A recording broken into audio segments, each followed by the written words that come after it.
नमस्ते। आज हम भारत की आज़ादी की लड़ाई, इंडियाज़ फ्रीडम स्ट्रगल के एक बहुत ही अहम दौर को समझने की कोशिश करेंगे, खासकर 1920 के बाद का समय। बिल्कुल। हमारे पास जो जानकारी है वो दिखाती है कि कैसे ये राष्ट्रवाद मतलब नेशनलिज्म का विचार पूरे भारत में फैला। हाँ, और ये देखना दिलचस्प है कि ये नेशनलिज्म अंग्रेजी शासन मतलब कॉलोनियल रूल के खिलाफ जो लड़ाई थी उससे कैसे जुड़ा हुआ था। अच्छा। अलग अलग ग्रुप्स, अलग अलग समूहों ने इसे कैसे महसूस किया और आज़ादी या स्वराज का मतलब उनके लिए असल में था क्या। हाँ, ये समझना जरूरी है। हम खास तौर पर नॉन कोऑपरेशन और सिविल डिसोबीडियंस मूवमेंट्स पर ध्यान देंगे। चलिए तो शुरू करते हैं। फर्स्ट वर्ल्ड वॉर 1914 से 1918, इसके बाद भारत में मुश्किलें तो बहुत बढ़ गई थीं। हाँ बिल्कुल। भारी defence spending, war loans, taxes बहुत ऊंचे हो गए थे। इनकम टैक्स भी तभी शुरू हुआ था। जी हाँ, इनकम टैक्स की शुरुआत हुई और चीजों के दाम वो तो 1913 से 1918 के बीच लगभग डबल हो गए थे। बाप रे। और गांवों से जबरदस्ती भर्ती, फोर्स्ड रिक्रूटमेंट सेना के लिए, गुस्सा तो हो गई। जाहिर सी बात है, वाइड स्प्रेड एंगर था और ऊपर से 1918 से 1921 के बीच फसलें खराब हुई, क्रॉप फेलियर्स हुए, फूड शॉर्टेजेस हो गई। और वो इन्फ्लुएंजा एपिडेमिक भी तो थी। हाँ, भयानक महामारी थी। करीब 12 से 13 मिलियन मौतें हुई, मतलब 1 करोड़ 20 से 30 लाख लोग। ओह, इसी मुश्किल समय में महात्मा गांधी जनवरी 1915 में साउथ अफ्रीका से लौटे और वो अपने साथ लाए थे सत्याग्रह का एक नया तरीका। सत्याग्रह, ये तो सुना है। मतलब ट्रुथ पावर, सत्य की शक्ति और नॉन वायलेंस, अहिंसा पर आधारित लड़ाई। एकदम सही। ऑप्रेसर यानी अत्याचारी सिर्फ फिजिकल फोर्स से नहीं लड़ना है, बल्कि नॉन वायलेंस से उसकी कॉन्शियंस, उसकी अंतरात्मा को जगाकर जीतना है। इंटरेस्टिंग कॉन्सेप्ट है। और गांधी जी ने इसे चंपारण, खेड़ा और अहमदाबाद में किसानों और मजदूरों के लिए सक्सेसफुली इस्तेमाल भी किया। अच्छा। फिर 1919 में आया रॉलेट एक्ट। ये तो बड़ा खतरनाक कानून था। हाँ, इसने सरकार को बिना ट्रायल के, बिना मुकदमे के पॉलिटिकल प्रिजनर्स को 2 साल तक जेल में रखने की पावर दे दी थी। 2 साल तक बिना ट्रायल के। जी। गांधी जी ने इसके खिलाफ nationwide non violent civil disobedience का आह्वान किया। 6 अप्रैल को हड़ताल रखी गई पूरे देश में। हाँ, देश भर में रैलीज हुई, स्ट्राइक्स हुई, लेकिन सरकार ने दमन किया, सप्रेशन किया। अमृतसर में 10 अप्रैल को पुलिस फायरिंग हुई और उसके बाद मार्शल लॉ लगा दिया गया और जनरल डायर ने कमान संभाल ली। और फिर आया वो काला दिन, 13 अप्रैल 1919, जालियांवाला बाग मैसकर। हाँ, बैसाखी का दिन था। बाग में शांति से जमा हुई निहत्थी भीड़ पर डायर ने गोलियां चलवा दी। सैकड़ों लोग मारे गए। उसका मकसद क्या था? डायर ने खुद कहा था, उसका मकसद था टेरर एंड ऑ पैदा करना, मतलब लोगों में दहशत और खौफ भरना। इतनी हिंसा। हाँ। इसी हिंसा को देखते हुए गांधी जी ने आंदोलन वापस ले लिया। उन्हें लगा कि अब हिंदूज और मुस्लिम्स को साथ लाना बहुत जरूरी है। और उसके लिए उन्हें खिलाफत इशू एक मौका लगा। बिल्कुल।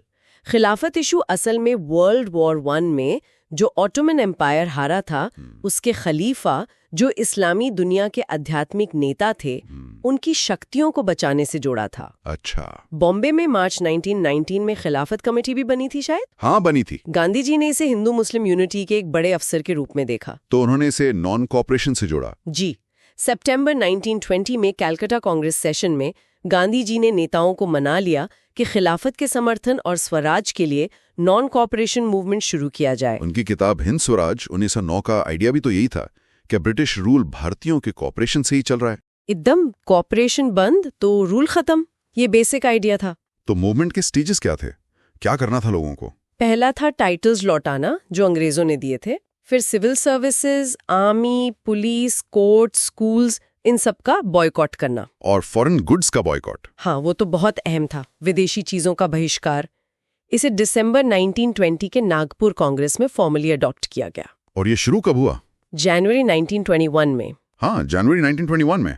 शहरों में, टाउन्स में मिडिल क्लास ने खूब हिस्सा लिया। स्टूडेंट्स ने इंस्टीट्यूशन छोड़े, लॉयर्स ने प्रैक्टिस बंद कर दी। फॉरेन गुड्स का बॉयकॉट कितना सक्सेसफुल रहा? काफी। इंपोर्ट्स तो 1921-1922 में लगभग आधे रह गए थे। लिकर शॉप्स पर पिकेटिंग हुई, मतलब धरने दिए गए।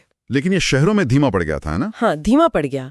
एक तो खादी कपड़ा महंगा था सबके लिए, और अल्टरनेटिव इंडियन इंस्टीट्यूशंस जैसे स्कूल, कॉलेज, वो भी एकदम से इतने नहीं बन पाए थे। कंट्री साइड मतलब ग्रामीण इलाकों में क्या हाल था? वहां स्वराज का मतलब कुछ और था? बिल्कुल अलग था।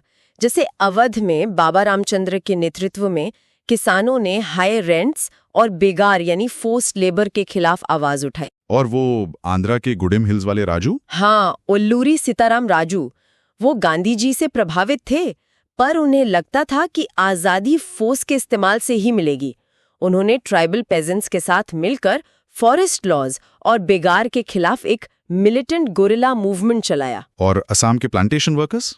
उनके लिए स्वराज का मतलब था चाय बागानों से फ्री मूवमेंट, मतलब आने जाने की आजादी। इनलैंड एमिग्रेशन एक्ट के तहत वो बंधे हुए थे। तो मतलब हर ग्रुप गांधी जी का नाम ले रहा था, स्वराज का नारा लगा रहा था, पर मतलब सबके लिए अपना अपना था। एग्जैक्टली, सब अपनी स्पेसिफिक समस्याओं का समाधान ढूंढ रहे थे स्वराज के नाम पर। फिर फरवरी 1922 में चौरी चौरा में हिंसा हो गई। हाँ, और उस हिंसा के बाद गांधी जी ने नॉन कॉपरेशन मूवमेंट वापस ले लिया। इससे कांग्रेस में काफी मतभेद हुए होंगे। बिल्कुल, कुछ नेता जैसे सीआर दास और मोतीलाल नेहरू वो काउंसिल पॉलिटिक्स में वापस जाना चाहते थे। उन्होंने स्वराज पार्टी बनाई। और युवा नेता नेहरू बोस? हाँ, जवाहरलाल नेहरू, सुभाष चंद्र बोस जैसे यंग लीडर्स वो पूर्ण स्वतंत्रता, कंप्लीट इंडिपेंडेंस के लिए और ज्यादा रेडिकल मास एक्शन चाहते थे। और फिर लेट 1920s में माहौल फिर बदला। हाँ, दो बड़े फैक्टर्स थे। एक तो वर्ल्ड वाइड इकोनॉमिक डिप्रेशन, जिससे किसान बहुत परेशान थे, और दूसरा साइमन कमीशन का गठन 1927 में। इसमें कोई इंडियन मेंबर नहीं था। हाँ, इसका तो जोरदार विरोध हुआ था। गो बैक साइमन के नारे लगे थे। बिल्कुल। और फिर दिसंबर 1929 लाहौर कांग्रेस, जवाहरलाल नेहरू अध्यक्ष थे। हाँ, और वहीं कांग्रेस ने पूर्ण स्वराज यानी कंप्लीट इंडिपेंडेंस को अपना लक्ष्य घोषित किया। और 26 जनवरी 1930 को इंडिपेंडेंस डे मनाने का फैसला हुआ। जी हाँ, पहली बार। अब सवाल था कि पूर्ण स्वराज के इस एब्स्ट्रैक्ट आइडिया को आम लोगों से कैसे जोड़ा जाए। तो गांधी जी ने सॉल्ट, नमक को चुना। हाँ, क्योंकि सॉल्ट टैक्स अन्यायपूर्ण था और अमीर, गरीब, हिंदू, मुसलमान सबको प्रभावित करता था। उन्होंने वाइसरॉय इरविन को डिमांड्स भेजी थी, 11 डिमांड्स। हाँ, 11 डिमांड्स भेजी, जिनमें सॉल्ट टैक्स खत्म करना मुख्य था, और चेतावनी दी कि अगर मांगे नहीं मानी गईं तो सिविल डिसोबीडियंस मूवमेंट शुरू होगा। इरविन नहीं माने। तो गांधी जी ने 12 मार्च 1930 को साबरमती आश्रम से दांडी तक वो फेमस सॉल्ट मार्च शुरू किया। कितने लोग थे साथ में? 78 वॉलंटियर्स थे शुरू में। 240 मील की यात्रा, 24 डेज लगे। और 6 अप्रैल को दांडी पहुंचकर नमक कानून तोड़ा। हाँ, समुद्र के पानी से नमक बनाकर कानून तोड़ा, और ये सिविल डिसोबीडियंस मूवमेंट की शुरुआत थी। इसमें नॉन कॉपरेशन से अलग क्या था? इसमें कोऑपरेशन ना करने के साथ साथ कॉलोनियल लॉज को जानबूझकर तोड़ने का आह्वान था। अच्छा, तो देश भर में सॉल्ट लॉज तोड़े गए? हाँ, और foreign cloth boycott, liquor shops picketing, pageants ने टैक्सेस देने से इनकार किया, फॉरेस्ट लॉज तोड़े गए, मतलब आंदोलन फैल गया। सरकार का रिएक्शन क्या था? ब्रूटल रिप्रेशन, बहुत सख्ती दिखाई। करीब 100,000 लोग अरेस्ट हुए। 1 लाख लोग? हाँ, हिंसा बढ़ते देख गांधी जी ने आंदोलन रोका और इरविन के साथ गांधी इरविन पैक्ट साइन किया 5 मार्च 1931 को। इसके तहत वो सेकंड राउंड टेबल कॉन्फ्रेंस में गए लंदन। हाँ, दिसंबर 1931 में गए, पर वहां बात नहीं बनी, नेगोशिएशंस फेल हो गए। और वापस आकर देखा तो रिप्रेशन फिर से जारी था। तो गांधी जी ने मूवमेंट रीलॉन्च किया, पर 1934 तक आते आते ये खत्म सा हो गया। इस मूवमेंट में भी अलग अलग ग्रुप्स की भागीदारी और उनके मतलब अलग अलग थे। जैसे रिच पीजेंट्स, पाटीदार्स और जाट्स, वो हाई रेवेन्यू के खिलाफ थे। पर 1931 में जब बिना रेवेन्यू कम हुए आंदोलन रुका तो वो निराश हुए। 1932 में दोबारा उतने उत्साह से शामिल नहीं हुए। और पुअर पेजेंट्स? वो तो रेंट माफी चाहते थे। कांग्रेस ने उनकी नो रेंट कैंपेन्स को हमेशा खुलकर सपोर्ट नहीं किया, क्योंकि वो लैंडलॉर्ड क्लास को नाराज नहीं करना चाहते थे। बिजनेस क्लासेस का क्या रोल था? इंडस्ट्रियलिस्ट जैसे पुरुषोत्तम दास, ठाकुर दास, जीडी बिरला शुरू में सपोर्टिव थे, फाइनेंशियल एड दी, बॉयकॉट में हिस्सा लिया। उनके लिए स्वराज का मतलब था बिजनेस पर लगी रिस्ट्रिक्शंस का अंत। लेकिन बाद में वो थोड़े हिचकिचाए। हाँ, बाद में मिलिटेंट एक्टिविटीज बढ़ने और कांग्रेस में सोशलिस्ट्स के बढ़ते प्रभाव से वो चिंतित हो गए। इंडस्ट्रियल वर्कर्स की भागीदारी कैसी रही? काफी सीमित थी, नागपुर रीजन को छोड़कर। कांग्रेस ने भी इंडस्ट्रियल वर्कर्स की मांगों को अपने मेन एजेंडा में शामिल करने से परहेज किया, क्योंकि वो इंडस्ट्रियलिस्ट्स को दूर नहीं करना चाहते थे। और वुमेन, महिलाओं की भागीदारी?